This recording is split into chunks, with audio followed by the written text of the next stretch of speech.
Hello, my name is Anya, and today I'm going to talk about the books I read in the month of July. It was a pretty good reading month for me. I read 6 books overall, and I had a pretty hefty essay that I was getting through, so got to be pleased where you can be. I did start off the reading month very well because the first book I read was The Well of Ascension. This was a reread for me. I started at the very end of June with The Final Empire by Brandon Sanderson, and it was already previously one of my absolute favourite series. I have read a lot of Brandon Sanderson since. I've read most of the other Cosmere novels that are out, and I have to say that going back to read the series after reading a lot of the Cosmere stuff and actually researching some of it online, because the man is a genius. A genius. I have to say that really did make it into an even more interesting experience, particularly with this second book, which I have to say, The Well of Ascension is probably my least favourite out of the trilogy. That being said, it is still immensely readable. His writing itself keeps it going so well, that keeps you so involved throughout the entire story process. It's the romance mostly for me that does throw it a little bit. There appears to be a little bit of miscommunication going on between 2 of the characters. I was gonna name them and then I realised that may be a spoiler, so I'm not going to. It does inform a lot of their choices throughout the book, and I actually remembered it bothering me the first time I read it, and it bothered me the second time. However, then as I got to the end of the book, a lot more becomes explained, and particularly moving on to the Hero of Ages, and as that explains more stuff, I was totally okay with everything that happens, because even the slightly annoying bits make so much sense. As the story expands, we're presented with information that has been dropped throughout from the very beginning, with little bits of foreshadowing. Just the Hero of Ages, I have to say, the story really takes on a whole other meaning in that, and it's so good. The way everything gets tied together, the manner in which we discover all this information, and the way it links to everything from before it. It is one of the most satisfying conclusions to a series I have ever read. It made me cry, it made me laugh, because the characters are all absolutely incredible, and reminded me so much as to why I truly love Brandon Sanderson as an author. Safe to say that I gave both The Well of Ascension and The Hero of Ages 5 out of 5 stars. Maybe even more, because it's the second time I'm reading them and they didn't just meet my expectations, they exceeded what I remembered. After that, I went on to read The Heroes by Joe Abercrombie, one of the companion novels set in the First Law world, which starts off as a trilogy and has 3 companion novels coming after it that are sort of a link between the first trilogy and then the series that he's in the middle of writing now. So this is technically book number 5. You do have to read all the other books before it, I would say, because they all link throughout that. The Heroes is essentially a war story between the Northmen and the Central Empire? The Union. They're called the Union. It's set over 3 days, and it says it follows 3 men. It doesn't. It follows many. It switches perspective a lot more than between just 3 men, but that's what the back of my copy says, which I don't have with me because my books are at my parents' house, because my student flat does not have much space for physical books. Obviously, the book is a war story, and while I read a lot of fantasy and thoroughly enjoy the combat that's brought along with it, when it comes to actual war, I think the sheer scope of it makes it very hard for me to picture in my head. So sometimes when books are very war heavy, I tend to disconnect a little, and I kind of knew that going into The Heroes, that I it wasn't going to be my absolute favourite, but I enjoy the rest of the series, so I wanted to continue on with everything else that was going to be part of it. What really makes this series is the characters. It is a grimdark fantasy novel, and that grittiness and that realistic aspect of emotions of what it would be to be in that war, Joe Abercrombie manages to capture it very well. He also uses the heroes as a manner of playing about with form and the format of writing and switching perspectives, which does make it super interesting to read. Also, there were some absolute laugh out loud moments in this book where I screenshotted it and had to send it to people. So if you like a good war story and you like a laugh, it's a definite recommendation for that. Overall, I gave this book 3 out of 5 stars. The plot and the book itself are really good, and it works brilliantly as a transition novel from the point of where we end with the State of the Union and the Northmen and leading on to where the next trilogy is going to take us. However, the actual content, I didn't think there was necessarily that much point for a whole book about this war. So that's why it's very good if you like a war novel.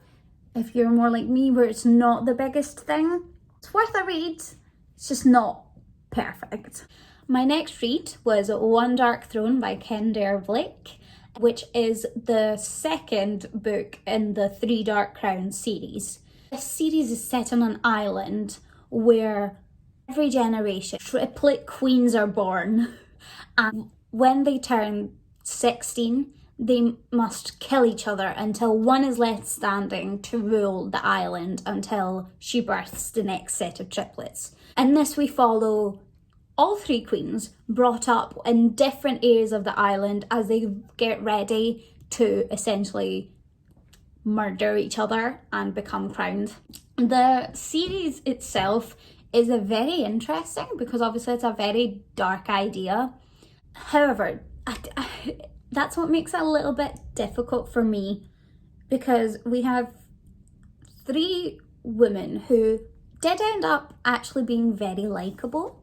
I very much enjoy reading from all the queens' perspectives. The characters that are around them provides a lot of interest, although the romance in itself and one of the characters really annoys me, and I think this is quite a common opinion, because he's just a bit of a sleazebag.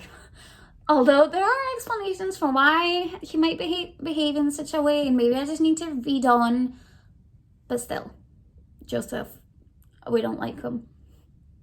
Because it's very likeable, it's a bit weird in some senses for myself about the reluctance that some of the queens have towards killing each other, because they've literally been trained their whole lives to do this. However, I'll get over it. The pacing of the story is what could be a little bit stronger for me. Things happen very quickly, and it's not even that we've got that short a space of time or that long a space of time, but it just feels very weird because you can't really tell how time is passing because of the way that events are laid out. I would like more. I would really like the chance to just explore certain moments that I think could be done if the pacing of it slowed down a little bit. That being said, I very much enjoyed the continuation of this series, and I gave One Dark Throne 4 out of 5 stars. The next book I read was a play called Wife by Samuel Adamson. This was more of an academic than a pleasure read, so I'll keep this a bit shorter. It's based off of the play A Doll's House by Henrik Ibsen, and it does make very direct references to that while exploring a lot of themes and issues in the LGBT community, particularly going through generations after the first pairing within the play go to watch A Doll's House and the husband does not take a very good reaction to it. It's a very interesting play in that there is a lot to be discussed about the commentary and how it handled LGBTQ plus issues. It was absolutely fascinating to see how I reacted and how some of my friends reacted, because we did read it together. The playwright plays about with both making you uncomfortable and making yourself question what it is that makes you uncomfortable. It does have a certain crassness to it that works very well for what's being written, but put me off slightly. I actually enjoyed it very much as a read, more so than I think I would like seeing it, because of the heavy handling of those topics. And I think I appreciated it more having it read in front of me and being allowed the time to reflect on it. I did give the play 4 out of 5 stars. The last book I read this month was Grey Sister by Mark Lawrence. This is a series in which we follow Nona, who joins a school of assassin nuns. Red Sister is so far one of my absolute favourite books of this year. I adored it because Nona as a character and the way she grows is, first of all, absolutely fascinating. The darkness that she has inside of her is a truly interesting thing to read about, because I can believe that she would do awful things. And a lot of the time you do get these really complex dark characters, but I don't believe both Nona, I believe. Red Sister left Nona continuing to study at the convent of Sweet Mercy, and it is 2 years later that we meet her in Grey Sister. This book is about 100 pages shorter than Red Sister, and I have to say I did feel that a little bit, where some things, particularly there's a big change of scenery in the centre of this book, just in the middle, and I did think that the lead up to it wasn't quite as strong as it could have been. But the adventures that then Nona was on afterwards, and the way that the handling of the world outside of the convent happened, was very, very interesting. I particularly enjoyed as well getting to see a couple of different perspectives to what we got in the first novel, in that Nona creates some bonds and we get some magics that get us to experience the minds of characters that we have previously met, and that was very, very fun. Also, the world itself expands and has created a super interesting setup for where this third book is going to go, so I'm very excited for that. Although I am a little bit nervous because I know that Holy Sister is even shorter, and there just seems like there's so much left to not only answer but explore, that I'm like, how's he gonna do it? But I did very much enjoy Grey Sister, and I gave it 4.5 stars. It was sad. It was the one book that I thought was gonna be a definite 5-star for me. It nearly was, but there was just something missing for it slightly. Nevertheless, a very, very, very good read. Those are the books I read in the month of July. Very much looking forward to continuing on with all the series that I have started or continued on with this month, and I look forward to updating you on them too. Thanks very much for watching, and I'll see you soon. Bye!